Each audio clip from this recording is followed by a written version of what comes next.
Hello, welcome back. I hope all of you are doing well. Today we're gonna sit down and talk about the Royal Enfield Himalayan 450. There's already a video out on this channel where we took the motorcycle out and discussed how it performed in various different situations. Please go ahead and watch that video. I'll link it somewhere up or down below in the description because this video will be a continuation of that video. So in this video, we'll be talking about how the reliability of the motorcycle, the mileage of it. We'll go over each of the components of the motorcycle and we'll see how it performed and what all the things that failed on the bike. There's something that's failed on the bike in the short span of time for sure, and I'm sure that you'll be interested in it. There's a lot of information in this video, so sit tight. Without further ado, let's get into it. So first we'll go over each of the components of this motorcycle. Now we've already discussed about the major four components, the four pillars of a motorcycle. Those are your chassis, your engine, suspension and the brakes on another video. So if you haven't, please go and check that video also, because my opinion on those four components have not changed. I have only grown to love those even more. So we'll not be talking about that here. Now let's go over each of the components of the motorcycle. We'll start from the front. The tires, right? This motorcycle comes with the CEAT Gripp tires with a double P. I think it performed admirably on road, but it was a different story off road, and it gave me a lot of confidence, leaned over around the corners and gave me a lot of confidence. And on highway, like fast highway speeds also, it gave me a lot of stability. I felt I did not have a single sketchy moment with this tire, which is just saying a lot, I feel. But off-road, it just spins up without gaining any traction, especially in steep inclinations. There is a lot of slush and stuff like that. It just spins up. It does not gain any traction. If you're on a gravel road, if you're gonna slide around and stuff like that, it's a good tire. But anything more than that, if you're on a technical terrain and you want to plow your way ahead, you won't be able to do it. The tire life is really good. After 10,000 kilometers, I can actually run with it another 2,500 kilometers more, which is really good, I feel. Now let's talk about the rims on the motorcycle. There's a big controversy going on out there. This motorcycle comes with a simple spoke design, and that's perfectly fine, I think. But Royal Enfield has promised us that they'll be coming up with a cross spoke design for this motorcycle, but they delayed and never really come up with it till now, and people are pissed about it apparently. But just think about it. If you see the bigger motorcycle like the T7, Yamaha T7 or the KTM Adventure 890 Adventure R, the bikes that meant to go off-road, or all the dirt bikes out there, if all of them have simple spokes, right? None of them have cross spokes. If cross spokes are the ideal solution, why aren't all of these motorcycles are not given cross spokes rims? All of them are now simple. But there should be something wrong with this, right? My take on it is that if you're going off-road, if there is a cut on the tire, the air can go like that. And if the sidewalls or the rim bends, then the air can leak through that. So it is, I feel that simple spokes are a reliable solution for the people who ride off-road, for the motorcycles that meant to go off-road. But for the motorcycles that sticks on the road, cross spokes will make sense, because they are very unlikely that they come across damages like this. Comment your thoughts on it. Royal Enfield Himalayan 450 having simple spokes is fine. Like, it should not be a determining factor while you are looking to buy this motorcycle. That's just my opinion. The brake pads on this motorcycle are outstanding for an adventure bike, in my opinion. They work really well. Both are sintered brake pads. 2-3 days ago, I've just changed the brake pads on this. The front brake pads have been worn out after 10,000 kilometers. That was the expected brake pad life I think, and the front brake pads have completely worn out, and I've changed it for 3,200 rupees, I think, and I think it's worth it. The rear brake pads also cost the same. I don't really think it's necessary for this motorcycle, but Royal Enfield have went all out and given us sintered brake pads, which performs as good as the front ones on this motorcycle, which is good. But it's that much expensive to replace these two brake pads as well. When we are riding in the rain or in dirt roads, that a lot of dirt is being flung onto the windshield. It just goes up till the windshield, and there's a lot of dirt on the windshield and on the headlights and stuff like that. And on the rear tire, a lot of dirt are being thrown onto the rear shock of the motorcycle, which is not really good. I feel like it's happening because that the mud guards, front and rear mud guards, are a bit on the shorter side. I don't know what the solution for that. Maybe fit an aftermarket longer mud guard, probably that.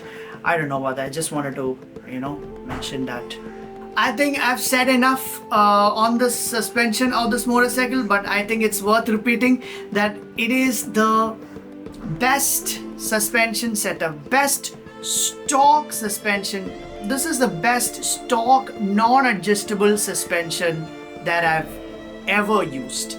Like it is magical. Like I just wanted to praise Royal Enfield and show off for the work that they put in to craft the suspension setup. Like it's magical. It's amazing on road, it's amazing off road. No complaints. I think this motorcycle is worth just for that one component. I think the headlights on this motorcycle is not very powerful, and it's a good idea to invest in good auxiliary lights for this motorcycle. I don't personally ride at night all that much in low lit environments, but if I'm going for a long ride, I might fit auxiliary lights for this motorcycle. The ride-by-wire system, which is the first Royal Enfield motorcycle to feature this setup, the ride-by-wire technology, is a bit twitchy, that I mentioned in some of my earlier videos also. It is evident, it is noticeable in lower RPMs. Whether you're on road or off road, you can really feel it. Sometimes, occasionally, it is a bit twitchy. I think the same system is what the Guerrilla is also sharing. That also is twitchy. That system is also twitchy. So I really hope that Royal Enfield addresses it in the future iterations of the motorcycle. That they built the Google Maps onto the display itself. But it's very useful. But after that, that initial excitement worn off, I started not using it as much.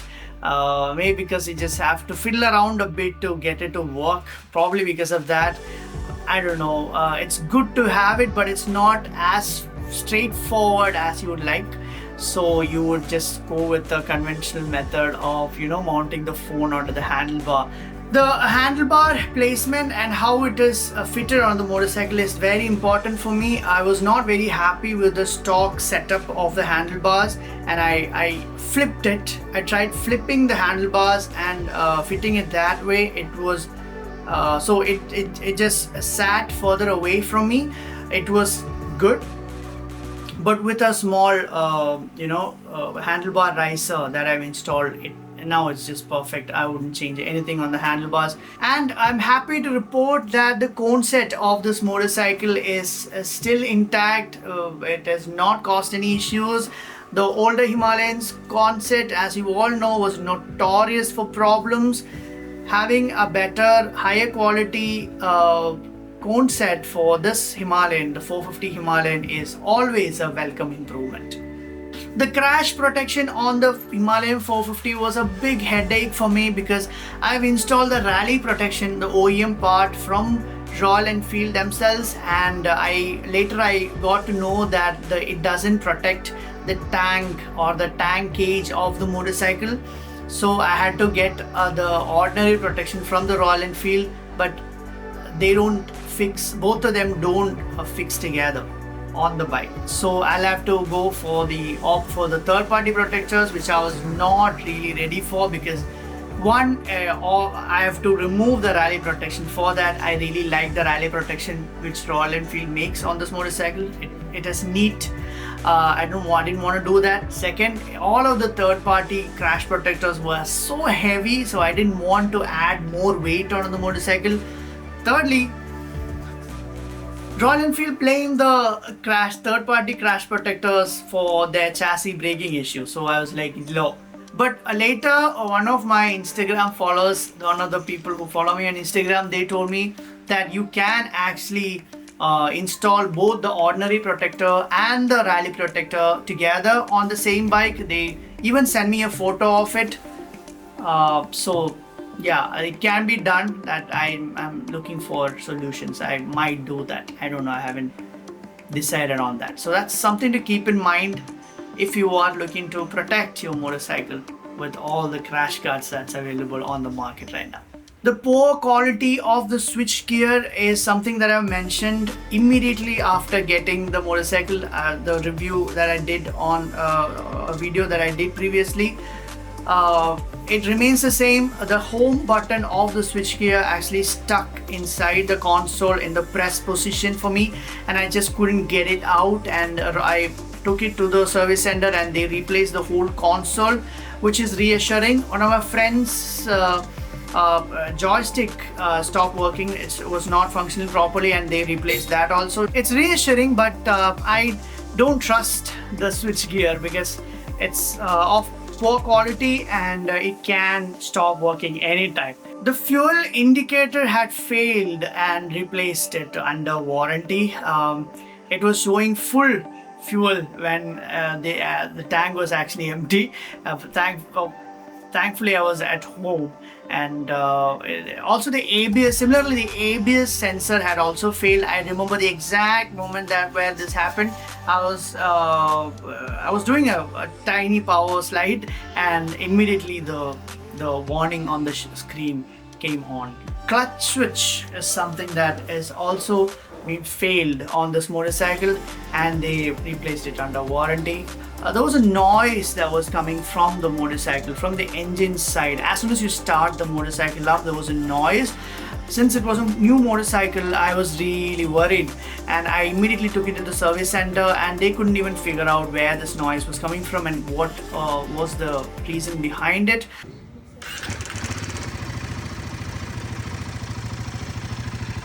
As soon as I start the motorcycle, the noise will come on and it persists for some time before just fading away. But yeah, it was there. It was very concerning. It was very worrying. It was worrying for me. The service people couldn't figure out. They couldn't diagnose what the issue was, where the noise was exactly coming from. For a while, for a solid 1 or 2 weeks before they called me and told me that they had to replace the chain tensioner. Immediately after that, the first start after replacing the chain tensioner, the noise came on. So it was pretty evident that was not the issue. It is still not affecting my riding experience. From whatever little research that I did during this time, I could figure out that the new Royal Enfield Himalayans comes fitted with this hydraulic tensioners, and these noises such as this is bound to happen, and that's something to keep in mind. I'm sure that a lot of you would have come across something like this if you own a Himalayan yourself. So while we talk about the engine of the Royal Enfield Himalayan 450, let's talk about the mileage as well. I'm getting around 30 mileage on this motorcycle. That can fluctuate depending on your riding style, your riding conditions, but if you are so concerned about the mileage, this should not be a motorcycle that you should go for, is what I think, right? I'm a person who opens up and ride aggressively. If you are a little more easier on the throttle, you can squeeze 1 or 2 kilometers more out of the 30, the rough figure that I just mentioned. Yeah, so that's about that.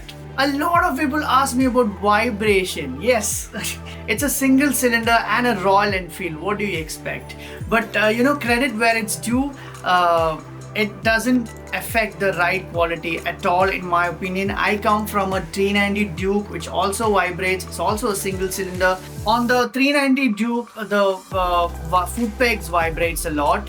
On the similar to that, the Royal Enfield Himalayan 450, also the foot peg vibrates. So I guess I'm sort of used to that vibration, unless you're coming from an inline 4 or an inline 3 motorcycle, which basically has no vibrations. You shouldn't be worried about vibrations on this motorcycle. The Himalayan 450 and the Meteor 650 are their flagship motorcycles for now. So they will take premium care for this motorcycle. That also means that these service people have to get permission from Royal Enfield to work on the motorcycle. Royal Enfield are also learning about the motorcycle in time, so they also need some work. So it's a longer procedure. So once you give the motorcycle for service, expect 1 or 2 days for them to give the bike back to you. I saw them going on video call with these Royal Enfield people directly. When I took the motorcycle to the service center with the engine noise issue, they couldn't diagnose it. It took 4 weeks for them to get the permission from the higher authorities to work on this motorcycle. They couldn't diagnose it. Yeah, and also for the parts to arrive, it takes longer. For the clutch cable to arrive from here in Kerala, Trivandrum, it took two weeks for them to get it here. But it was start. There's a lot of issues already that's going on with the bike. The motorcycle is full of fuss for Royal Enfield. It's got a brand new engine, the Sherpa 450 engine. It is the first liquid-cooled motorcycle Royal Enfield have ever built. It's got a ride-by-wire throttle. So a lot of tech, so a lot of new things that Royal Enfield have introduced and implemented on this motorcycle, which has got its own caveats. It's got its good things and it's got its caveats as well. But thankfully, I haven't faced a lot of these major issues with my motorcycle. But I know other people who haven't been this lucky. If you look at the history of Royal Enfield, the Royal Enfield Himalayan 450 is a huge leap forward. They took a lot of time to build this motorcycle, and it shows. Right? It's a great motorcycle. I think what Royal Enfield should really work on is the heating issue, and also the lot of build quality issues. They should be a little more consistent with their newer bikes. They should be a lot of different people have different issues with their bikes, so that should be fixed first. And I really hope that they are taking the customer feedbacks and working on it. And only time will tell how reliable it is. Anyway, I am taking this motorcycle to a huge ride, which I'll announce soon on this channel. In that ride, probably I'll get to know how reliable my motorcycle is. I really hope that you find some value out of this video. Subscribe to the channel if you like this video. Support the channel. See you on the next one. Bye.